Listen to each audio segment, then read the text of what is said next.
The border between Turkey and Iran is beautiful, a mesmerising sprawl of snow-covered mountains. But for some, this vast landscape is a potential death trap. Huge numbers of asylum seekers, many fleeing Afghanistan, see this as a key route towards Europe and the hope of a better life. Just behind me over there is the border with Iran. It is minus 20 degrees and bitterly cold. Just to give you a sense of the desperation, when this snow melts in May, bodies will be found, even of pregnant women and children. And getting to this border is just the beginning of another frightening journey. Asylum seekers are not welcomed here with open arms. If they're caught, they're taken to the city of One on the front line of the migration crisis. Police place them into centres like this, built for 750, but often housing 1,000. They're processed and then sent to a deportation centre on the outskirts of the city. All may seem well here, but we're only shown the best parts of this place in a limited tour. It can't mask the reality of people's despair. خیلی سخت بود دیگه، برفباری بود، طوفان شدید بود، چند تا نفر مرد تو راه. دیگه ما چند تا بودیم، کسا خوبتر بودن رد شدن از مرز. آقاشو ساعتی مجروش و پلار اثر دی گنجایش دی لاس نفر و باقی که منگه تقریبا 90 نفر جای په ځای شو. بعد لغینا بل موټر چې حرکت وکړ که 4 نفر مړ شو. باعث د اکسیژن ورنه رسید. سفر ما خیلی بد بود. در برفای بزرگ ما آمدیم، تلاش کردیم آمدیم، اما اینجا اگه دیپورت کنه خیلی تلاش کردیم ما. اگه دیپورت کنه خواهش میکنم که نکنه. چند سال؟ 10 سال هستم. اجازه ده؟ Those who are not caught may continue their journeys, sometimes crossing the vast Lake One to avoid being stopped at roadside checkpoints. 61 bodies were found here in 2020 after a boat crammed full of refugees capsized. Others are in hiding, living outside the lines of society. Fatima was a law student and makeup artist, but she fled Afghanistan after being badly beaten by the Taliban. On her first attempt to cross the border, the 28-year-old tells us she was caught by police.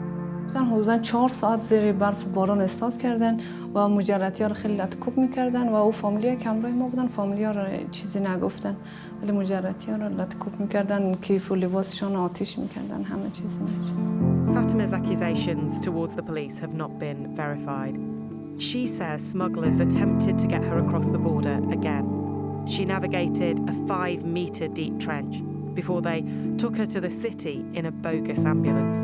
همه مهاجرین یا همه کسایی که مسافر بودن قاچاق می آمدن اینا را اصلا انسان شمار نمی‌کردن، مثل انسان نبودن. یعنی خیلی وحشیانه رفتار می‌کردن، قاچاقچی‌ها لطکوب می‌کردن اکثر از بچه‌ها را. اونا که شکایت می‌کردن ما خسته شدیم یا پای ما مثلا خونش استاد شده نمیتونه دیگه حرکت کنه بیس شده اینا رو لطکوب می‌کردن. Fatima finally escaped the smugglers and is applying for formal documentation, hoping to stay in Turkey or reach the UK.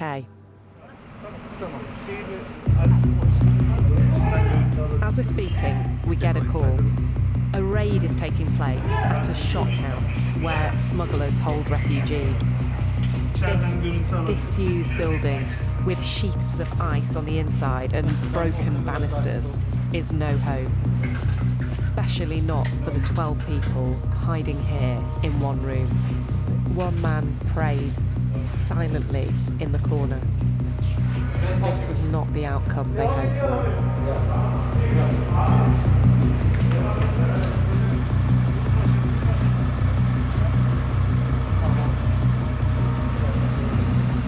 There's just this massive feeling of hopelessness when you see the people sitting there in a room like that.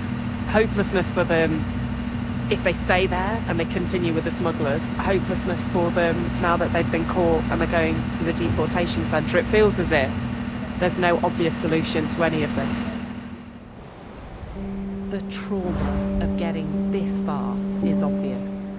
But Turkey is keen to send a message to the world that it is not open to refugees. Permanent asylum applications are no longer accepted from outside Europe. And last year, 126,000 people were stopped at this border, where a 6-metre high wall and deep trenches have been built. Some of the funding comes from a €6 billion deal struck between Turkey and the EU. Mehmet Emin Bilmez, the governor of Van province, argues Turkey is helping Europe by stemming the flow of refugees. Why can more people not apply for asylum here in Turkey? Bizim artık kendi kapasitemizi tamamıyla aştı. Bizim daha fazla düzensiz göçmen almamız bizim kendi iç güvenlik ve asayiş problemi olmaya başlayacağını görmekteyiz. Onun için bu yükü bütün dünyanın ortak omuzlaması gereken bir yük olduğuna inanıyoruz. Bunun çözümünü de hep birlikte bulmalıyız. Ama bunun çözümü Türkiye siz bunlara bakın, biz de size yardım edelim. Bunun çözümü bu olmamalı. The conditions that people face in travelling here are clearly horrendous. And yet, to some degree, they are the lucky ones. Here, in this unnamed graveyard, lie the bodies of people who have attempted the journey but have not made it out alive. So, how many graves are here?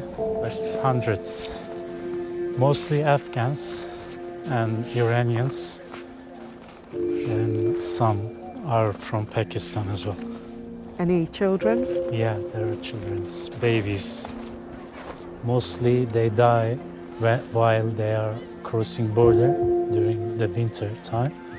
Mostly they die froze to die. Turkey also now systematically in its eastern border use the pushback actions against the migrants, asylum seekers who are in need of international protection. And there is no any criticism from international community for that. The flight of refugees from countries like Afghanistan is clearly a global problem, but not one that any single country seems prepared to grasp.